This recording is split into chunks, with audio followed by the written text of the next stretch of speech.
తాకట్లో ఉన్న మీ బంగారాన్ని విడిపించి ఆ రోజు ఆన్లైన్ రేటుకి కొంటాం. Sharma gold company. నమస్తే సురేష్ బాబు గారు. కీర్తి గారు నమస్కారం అండి. ఏప్రిల్ మంత్ లో కన్యా రాశి వారికి ఎలా ఉంటుందో తెలుసుకుందామండి. సో కన్యా రాశి కనుక మనం చూసుకుంటేనండి, ఇందులో ఉన్న ఫస్ట్ నక్షత్రాలు చూద్దాం. ఉత్తర 3, 2, 3, 4 పాదాలు, హస్త 1, 2, 3, 4 పాదాలు, చిత్త 1, 2, 3, 1, 2 పాదాలు అంతా మనకి కన్యా రాశిలో ఉంటారు. పేరు బలం కనుక మనం చూసుకుంటే టో, పా, పి, పు, షం, నా, టా, పే, పో అన్న అక్షరాలంతా కూడా మనకి కన్యా రాశిలో ఉంటారు. ఈ కన్యా రాశి వారికి కనుక మనం చూసుకుంటే సూర్యుని సంచారం మనం చూస్తే కన్యా రాశి నుంచి 7వ ఇంట్లో మనకి షష్ఠ గ్రహ కూటమి జరిగిందండి. కన్యా రాశి వాళ్ళు నిజంగా నాకు కొంతమంది ఫోన్లు చేశారు. 2 సింహరాశి వాళ్ళు బాగా ఎక్కువగా చేశారు, కన్యా రాశి వాళ్ళు చేశారు, మీన రాశి వాళ్ళు కూడా చేశారు. కరెక్ట్గా ఈ 3 రాశులకు బాగా విపరీతంగా ఎఫెక్ట్ అయిపోయింది. అందులో కొన్ని రాశుల వరకు చాలా బాగుంది, అది బాగా కలిసి వస్తుంది. మకర రాశి వాళ్ళకి 3వ ఇంట్లో విపరీతంగా, వృషభ రాశి వాళ్ళకి పెళ్లి సంబంధాలు కుదరటం, ఇదంతా పాజిటివ్, కొన్ని బాగున్నాయి. ఎఫెక్ట్ అయింది మాత్రం ఇవ్వండి. మీరు ఒక లాస్ట్ 15-20 days సడన్ గా ఈ 3 రాసుల వాళ్ళు ఎక్కువ నా ఫోన్ కాల్స్, డిజాస్టర్ ఎఫెక్ట్ అయిందంట. అంటే వాళ్ళ చుట్టూ ఏదో జరుగుతుందో వాళ్ళకి అర్థం కావట్లేదు, ఏదో సడన్ గా. నిన్న మాకు ఒక అతను ఫోన్ చేసేసి, ఒక కంపెనీ, ఫార్మా కంపెనీలో డైరెక్టర్ వాళ్ళు చేసి, కరెక్ట్గా ఎగ్జాక్ట్లీ షష్టాష్టగ్రహం నెక్స్ట్ డే 8 మంది రిజిగ్నేషన్లు అంట. వీళ్ళేమో ఉగాది కానీ ఊరికి వెళ్ళిపోయి మళ్ళీ లాగిన్ అయ్యి చూసుకుంటే 8 రిజిగ్నేషన్స్ అంట.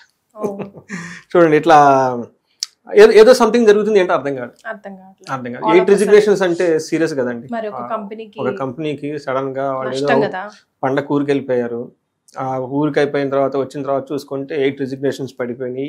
ఏంటి అర్థం కావట్లేదు, ఎలా ఉంది ఏంటి. సింహరాశి వాళ్ళకి బాగా ఎఫెక్ట్, ఎందుకంటే 8th house 6 ఉన్నాయి అన్నమాట. సో మళ్ళీ ఎప్పుడుకి వాళ్ళ చాలా ప్లానెడ్గా ఉండే వ్యక్తి వాళ్ళ కొడుకు విషయంలో అడ్మిషన్స్ ఏదో సమ్ డిస్టర్బెన్స్ అయిపోయింది. దాంతో ఓపెన్ చేసి వస్తే 8 రిజిగ్నేషన్లు, ఎక్కడ తేడా ఉందని చెప్పేసి నాకంటే ఫోన్ చేశారు. సో ఇందులో కన్యా రాశి వాళ్ళకు కూడాను అన్ఎక్స్పెక్టెడ్గా సంథింగ్ వాళ్ళ చుట్టూ జరుగుతుంది, అదేంటో వాళ్ళకి అర్థం కాదు, క్లారిటీ లేదు, కంట్రోల్ ఉండదు. ఇలాంటి జరుగుతూ ఉంటే షష్టాష్టగ్రహం ఒకటి, అందులో ఎఫెక్ట్ అయిన వాళ్ళు కూడా వీళ్ళండి. అందులోనూ పండగ రోజున ఈ 9 గ్రహాలు యొక్క ప్రభావం ఈ రాశి మీద చాలా ఉంది కన్యా రాశి వాళ్ళకి. మనకి స్లోగా ఇది ఏప్రిల్ 14వ తారీఖు నుంచి 1 by 1 ఆ ప్రాబ్లమ్స్ నుంచి బయటకు వచ్చేస్తూ ఉంటారు. ఇందులో మనకి సూర్య సంచారం ఏప్రిల్ 14 నుంచి మేషరాశిలోకి వెళ్ళిపోతున్నారు. షష్టాష్ట గృహంలోంచి ఒకటి ఆల్రెడీ చంద్రుడు వెళ్ళిపోయారు, ఇది కూడా బయటకు వచ్చేస్తూ ఉంటారు, స్టార్ట్ అయిపోయిందండి. తర్వాత బుధ, శుక్ర, కుజుడు వచ్చేటప్పటికి వీళ్ళకి కర్కాటక రాశిలో, శుక్రుడు మీనరాశిలో, బుధుడు కూడా మీనరాశిలో ఉన్నారండి. ఇంకా వాటి యొక్క ఇంపాక్ట్ ఈ గ్రహం వాళ్ళకి ఉంటుందన్నమాట. మనం సూక్ష్మ గోచరం, లఘు గోచరం అనే కాన్సెప్ట్ మనకి జ్యోతిష శాస్త్రంలో మహర్షులు ఇచ్చారండి. దీని ప్రకారం వెరీ బ్రీఫ్గా, సింపుల్గా మనకి ఎలా ఉందో తెలుసుకోవచ్చు. సూర్యుడి వల్ల పీడం అంటే పీడించబడే సిచ్యువేషన్స్ ఎక్కువగా ఉంటాయి. వాళ్ళకి కుజుడు వల్ల భూలాభం, ధనం కొనే అవకాశం ఎక్కువగా ఉంటుంది. తర్వాత బుధుని వల్ల ఏమవుతుందంటే అప్పటిదాకా వీళ్ళకి ఏదైనా కనుక వీళ్ళని వ్యతిరేకిస్తున్న వాళ్ళు వీళ్ళకి అనుగుణంగా మాట్లాడే వాళ్ళు ఎక్కువగా ఉంటుంది. శుక్రుని వల్ల ఏమవుతుందంటే young women or young man నుంచి వీళ్ళకి ఇబ్బందులు పడే అవకాశం ఎక్కువగా ఉంటుందండి. స్త్రీలు అనుకోండి, వాళ్ళ చుట్టూ ఉన్న సర్కిల్ ఎవరన్నా యంగ్గా ఉన్న ఒక బాయ్ కానీ ఏదైనా ఉంటే వీళ్ళకి ఇబ్బంది పడే అవకాశం ఎక్కువగా ఉంటుంది. జెంట్స్ అయితేనేమో లేడీస్ ద్వారా, అది వాళ్ళ ఫ్యామిలీ మెంబర్స్ కావచ్చు, ఇంకొకళ్ళు ఎవరైనా కావచ్చు అండి, మనం అలా ఏమనుకోలేదు. బట్ టోటల్గా ఈలో జరిగే అవకాశం ఎక్కువగా ఇబ్బంది ఉంటుంది అనమాట. మనం చూసుకుంటే ఈ యొక్క గ్రహస్థితి కనుక మనం చూసుకుంటే వీళ్ళకి ఎలా ఉండబోతుంది అంటే 8th హౌస్లో సూర్యుడు ఉండటం వల్ల ఏమవుతుందంటే ఈ తీవ్రత 14వ తారీఖు నుంచి 24వ తారీఖు వాళ్ళు కేర్ఫుల్గా ఉండాలి. ఏం జరుగుతుందో ఆ టైంలో అంటే వీళ్ళకి ధనం కోల్పోతామే అన్న ఒక భయం ఉంటుందండి. వీళ్ళకి ధనం విషయంలో కేర్ఫుల్గా ఉండాలి. ఇది కాకుండా 8th హౌస్లో సూర్యుడు ఉండటం వల్ల మన మహర్షులు ఏం చెప్తారంటే దుర్దోష శత్రు సంవాదో గమనాగమన గద దుఃఖ వార్తా శృతం చైవ అష్టమస్తే రవి అని చెప్తారు. 8వ ఇంట్లో రవి ఉంటే ఏమవుతుందంటేనండి దుర్దోష అంటే ఏమవుతుందంటే ఉద్దేశం అంటే చెడ్డ పనులు చేయాలని ఉద్దేశం ఉంటుందంటే వీళ్ళకి. మైండ్ అంత క్లీన్గా ఉండదు, ఏదో ఒకటి చేసేద్దాం, అది చేద్దాం, ఇది చేద్దాం అనే ఆలోచన ఎక్కువగా ఉంటుంది. శత్రు సంవాదో, శత్రువులతో పోయి వీళ్ళే గొడవ పెట్టుకుంటారు. కయానికి కాలు దువ్వడం, శత్రువుకి మనం దూరంగా ఉండాలి. వీళ్ళకి ఏదో ఒక ఉత్సాహం వచ్చేస్తుంది తెలవకుండా ఓవర్ నైట్. అప్పుడు ఒక ప్లాన్ చేసుకుంటారు, వీళ్ళు నన్ను ఇబ్బంది పెట్టరు కదని చేద్దామన్న ఆలోచనలు ఇచ్చేస్తాయి. దుర్దోషం, శత్రువుని వదిలేయాలన్నమాట. చెట్టుని మంచి వాళ్ళ దగ్గరకు పోవచ్చు కదా, ఈ టైం పోయి వీళ్ళు శత్రువులతో వీళ్ళే పోయి గొడవ పెట్టుకుంటారు. అందుకని గమన వ్యధ, ఏమైనా కనుక ఎక్కడైనా వాళ్ళు మన వర్క్ తిరుగుతూ ఉంటే ఎక్కడికైనా వెళ్ళినా కానీ అందులో ఉపయోగం లేకుండా తిరుగుతారు వీళ్ళు. అంతేకాకుండా దుఃఖ వార్త శృతం చైవ, వీళ్ళకి దుఃఖం కలిగించే వార్త అయిన అవకాశం ఎక్కువగా ఉంటుంది కాబట్టి కొంచెం జాగ్రత్తగా ఉండాలన్నమాట. బట్ ధనం గురించి బాధపడుతూ ఉంటారు.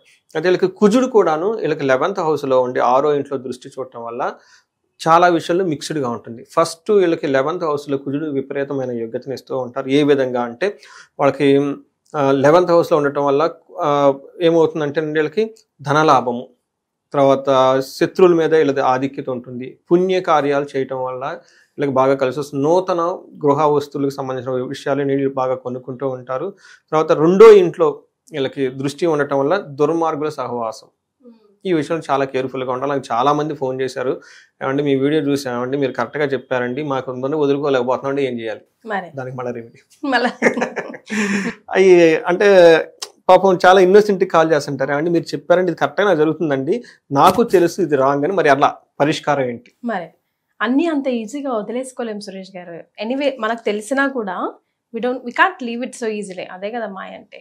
ఎప్పటి నుంచో ఉన్నానండి, ఇది నాకు తెలుసు నేనేదో చేస్తున్నానని, కానీ నేను చేయలేకపోతున్నానండి, దీనికి ఏమైనా ఉందా పరిష్కారం? సో తర్వాత నేను ఫోన్ కాల్ అవన్నీ చెప్తూ ఉంటాను.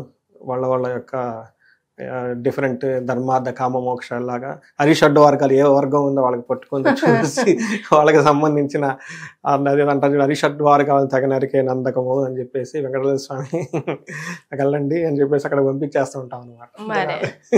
సో ఇది దృష్టి ఉండటం వల్ల ఓవరాల్గా కుజుడి విషయంలో సంబంధించి వస్తే చాలా బాగుంటుంది, మంచిగా ఉందని మేము చెప్పుకోవాలి. అయితే వీళ్ళకి శుక్రుడు 7వ ఇంట్లో ఉండటం వల్ల అంత మంచిగా ఉండదండి. ఏ విషయంలో మంచిగా ఉండదంటే వీళ్ళకి కోపస్థద భీతి సర్వదా క్లేశ జీవనం స్త్రీ జాడ్యం మేహ రోగాది భృగో సప్తమే ఫలం. 7వ ఇంట్లో కనుక శుక్రుడు ఉండటం వల్ల అంత కలిసి రాదండి, మంచిది కాదు. ఏ విషయం అంటే పర్టికులర్గా కనుక చూసుకుంటే వీళ్ళకి లేడీస్ అయితే జెంట్స్ ద్వారా వాళ్ళు చేసే పనిలో ఆటంకాలు కలిగించే వాళ్ళు ఇలా తగులుతారు. ఓకే, స్త్రీ జాడ్యం అని చెప్తారన్నమాట. అంటే ఏదన్నా ఒపీనియన్లో డిఫరెన్స్ రావటము, లేదంటే ఏదైనా పని ఉత్సాహంగా చేస్తుంటే ఆపేవాళ్ళు ఉంటారు. సో లేడీస్ అయితే జెంట్స్ ద్వారా, జెంట్స్ అయితే లేడీస్ ద్వారా, ఇది కొంచెం కాషియస్గా వాళ్ళకి టిక్లిష్గా చాలా నైస్గా హ్యాండిల్ చేసుకోవాలి తెలుసుకొని.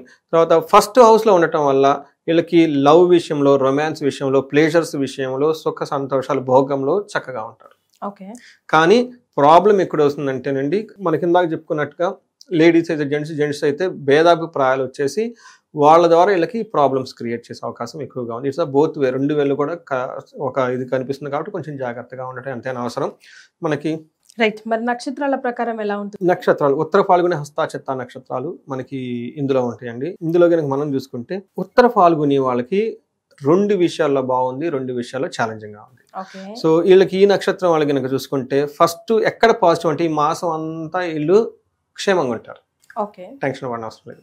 తర్వాత ఏదేదో జరుగుతుంది అనుకుంటారు కానీ కామ్గా ఉండటమే దీనికి రెమెడీ అనమాట. ఎందుకంటే స్టేబుల్ గా కామ్గా అంటే కొంతకాలం అలా వదిలేయాలి, ఏది ఇంపార్టెంట్ డిసిషన్ తీసుకోకుండా. ఎందుకంటే వీళ్ళ చుట్టూ ఏదో జరుగుతుందో వాళ్ళకి అర్థం కాదు, అంతే అంత కయోటిక్ గా ఉంటుంది. మీరు చెప్పినట్లుగా వీళ్ళకి షష్టగ్రహ కూటం యొక్క ఇంపాక్ట్ ఎక్కువగా ఉండటం, 7వ ఇంట్లో చాలా ఎక్కువ గ్రహాలు ఉండటం వల్ల ఆ టైంలో ఏం చేయాలంటే అండి, ఫైనల్గా వీళ్ళు క్షేమంగా ఉంటారు కాబట్టి టెన్షన్ పడిన అవసరం. ఓకే, ఏది అది కానివ్వండి, తలదరగానివ్వండి, ఫోన్లు అయితే కొన్ని రోజు కొంచెం పేషెన్స్గా ఉంటే చక్కగా ఉంటుంది. రెండోది వీళ్ళకి ఫైనాన్షియల్గా క్రైసిస్ ఉండే అవకాశం కూడా ఎక్కువగా ఉంది. తర్వాత వీళ్ళకి రాజ్య లాభము, ఖచ్చితంగా వీళ్ళకి ప్రమోషన్స్ వచ్చే అవకాశం ఎక్కువగా ఉంది. బట్ వీళ్ళు ప్యానిక్ కాకుండా స్టేబుల్గా కూర్చోవాలి. తర్వాత హస్త నక్షత్రం వాళ్ళు కనుక చూసుకుంటే వీళ్ళకి 2 విషయాలు చాలా పాజిటివ్గా ఉంది, 2 విషయాలు ఛాలెంజింగ్గా ఉంది. ఎక్కడ పాజిటివ్గా ఉందంటే మంత్ అంతా క్షేమంగా ఉంటారు. వీళ్ళకి రాజ్యలాభము హస్త నక్షత్రం వాళ్ళకి ఏప్రిల్ 11th వరకు బంధనము, ఏదో ఒక విషయంలో బంధించబడినటువంటి అవకాశం వీళ్ళకి ఎక్కువగా ఉంటుంది, కానీ రాజ్యలాభం కూడా చూపిస్తుంది. చిత్తా నక్షత్రం వాళ్ళకి ఫైనాన్షియల్ క్రైసిస్ చూపిస్తుంది, హెల్త్ కాంప్లికేషన్స్ చూపిస్తుంది. కానీ పాజిటివ్గా కనుక చూస్తే వీళ్ళకి క్షేమంగా ఉంటారు, అంతా బాగుంటుంది. కానీ ఏదో ఒక విషయంలో బంధించబడినట్లు ఉండేసి మానసికంగా వీళ్ళు చాలా ఎక్కువగా ఆలోచిస్తూ ఉంటారు. అది మనం షష్టగ్రహ కూటం వాళ్ళకి ప్రభావం అయితేనేమి ఏదైతేనేమి ఏమంటారు, బంధించబడినట్లు అంటే ముందుకు వెళ్ళాలా వెనక్కి వెళ్ళాలా, ఏది మంచిది ఏది చెడ్డది, డెసిషన్ తీసుకోలేక ఒక కన్ఫ్యూజన్ లో ఉండే స్టేటస్ అయితే ఖచ్చితంగా ఉంటుందండి. అది కూడాను ఏప్రిల్ 27th వరకు ఎక్కువగా ఉంటుంది. అంటే టోటల్గా ఈ మంత్ అంతా ఉంటుంది కాబట్టి వీళ్ళు ఏంటంటే దాన్ని డెసిషన్ తీసుకునే ముందు చక్కగా ఒక ఆస్ట్రాలజర్ని కలవటము, లేదంటే సబ్జెక్ట్ మ్యాటర్ ఎక్స్పర్ట్స్ కానీ ఎవరైనా కనుక కనెక్ట్ అయ్యి వాళ్ళ చేత డిస్కస్ చేసుకొని 2 చేయాలండి. నేను చెప్తుంటే ఒక ఆస్ట్రాలజర్ను ఒకళ్ళు కనుక చూస్తే ప్లానెటరీ కాంబినేషన్ అలా ఉంది, అది తెలుస్తుంది. కొన్నిసార్లు మనకి రియల్ టైంలో హెల్ప్ చేసే వాళ్ళు కూడా సబ్జెక్ట్ మ్యాటర్ ఎక్స్పర్ట్స్ ఉంటారు కదా, ఫైనాన్స్లో ఎక్కడెక్కడ ఉంటారు కదండి, వాళ్ళల్లో ఒక హోలిస్ట్గా ఉండి బాగా హయ్యర్ లెవెల్ నాలెడ్జ్ ఉన్న వాళ్ళని కూడా అప్రోచ్ అయ్యి వాళ్ళ ద్వారా కూడా డెసిషన్ కన్సల్ట్ అయ్యి డెసిషన్ తీసుకుంటే చాలా బాగుంటుంది. మంచి నిర్ణయం వస్తుందండి. యాక్చువల్గా ఇది నేను పాయింట్అవుట్ చేసినప్పుడు ఇలా నాకు కాల్స్ వస్తుంటాయండి, మీరు మంచి డెసిషన్ మాకు చక్కగా ఇచ్చారండి, మీరు రియల్గా కన్ఫ్యూజన్ స్టేట్లో ఉన్నామండి, మంచి సలహా ఇచ్చారని చెప్తూ ఉంటారు అనమాట. ఇవన్నీ మనకి రెమెడీస్ అండి, మన రియల్ టైంలో వెరీ ప్రాక్టికల్గా ఉండే రెమెడీస్ అని మనం చెప్పుకోవాలండి. తర్వాత ఇవి కాకుండా ఉత్తర ఫాల్గుని నక్షత్రం వాళ్ళకి ఏప్రిల్ 14 తర్వాత గాయాలు అయ్యే అవకాశం ఎక్కువగా ఉంది, కేర్ఫుల్గా ఉండాలి ఉత్తర ఫాల్గుని వాళ్ళకి మాత్రమే. తర్వాత వీళ్ళకి పునర్వసు వైనాశిక నక్షత్రంలో కుజుడు ఉండటం వల్ల అనుకున్న పనుల్లో ఏమవుతుందంటేనండి టూ మచ్ కంట్రోలింగ్ చేసే సిచ్యువేషన్ వస్తుంది అనమాట. అంటే వీళ్ళని వేరే వాళ్ళు బాగా కంట్రోల్ చేసి ఇబ్బంది పెట్టే సిచ్యువేషన్ ఎక్కువగా ఉంది కాబట్టి కొంచెం జాగ్రత్తగా ఉంటే సరిపోతుంది. బట్ మిగతా అంతా చాలా నార్మల్గా ఉందండి. ఇప్పుడు దాకా చెప్పుకునే తప్ప వేరే పెద్ద ఇబ్బంది పెట్టి ఏం లేదు వాళ్ళకి. రైట్. మరి పరిహారాలు ఏం సూచిస్తారండి? పరిహారాలు మనం చూసుకుంటేనండి సూర్యుడి వల్ల వీళ్ళకి ఫైనాన్షియల్ క్రైసిస్ ఎక్కువ వస్తుందండి. వీళ్ళకి సూర్యుడికి నమస్కార ప్రియుడు. మనకి యోగా మనకి సూర్య నమస్కారాలు చేసుకోవటము, ఆర్గ్యం చేయటం చాలా సింపుల్ ఈజీ పద్ధతి. అందరికి సూర్యానికి ఆర్గ్యం చేస్తూ ఉంటారు. ఉదయాన్నే లెగిసేసి ఎదురుగా నుంచొని ఒక మనకి రావి చెంబు తీసుకొని అందులో కొంచెం పసుపు 2 అక్షంతలు వేసుకొని ఒక పువ్వు వేసేసుకొని ఇలా తలపై నుంచి కిందకి దార పోయాలండి. అంటే ఆ దారంలోంచి సూర్యకిరణాలు మన మీద పడాలి. అలా చేస్తే నెగిటివ్ వైబ్రేషన్స్ ఏమైనా ఉంటే పోతూ ఉంటాయండి. అంతేకాకుండా సూర్యుని ఉపాసన ఎవరైనా గాయత్రి మంత్రం ఉపనయనమాలని జరిగి ఉంటే ఆ మంత్రాలు చదువుకుంటే చాలా బాగుంటుంది. బట్ ప్రొసీజర్ చక్కగా చేయాలండి. మనకి ఈజీగా మనకి చాలా మంత్రాలు ఉన్నాయండి, బట్ ఎక్కువగా ప్రభావితం మన మీద చూపించి మనం అడిగిన అన్ని ఈజీగా ఇచ్చే మంత్రం ఏంటంటే గాయత్రి మంత్రం. దాని గురించి ఎక్కువ మనం చెప్పడం అవసరం లేదు.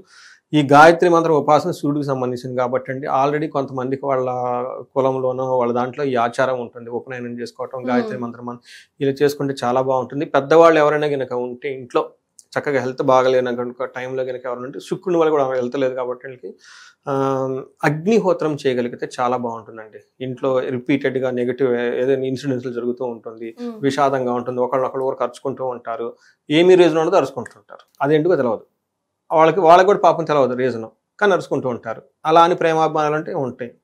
అందుకని ఇలాంటి వాళ్ళు ఒక వరుసకు ఒక 40 days అగ్నిహోత్రం కనుక ఇంట్లో చేయగలిగితే అది సూర్యుడి వల్ల ఉన్న దోషం పోతుంది, ప్లస్ ఇంటి కూడా బాగా ప్యూరిఫై అయిపోతుందండి, పాజిటివ్ ఎనర్జీ ఉంటుందండి ఇంట్లో.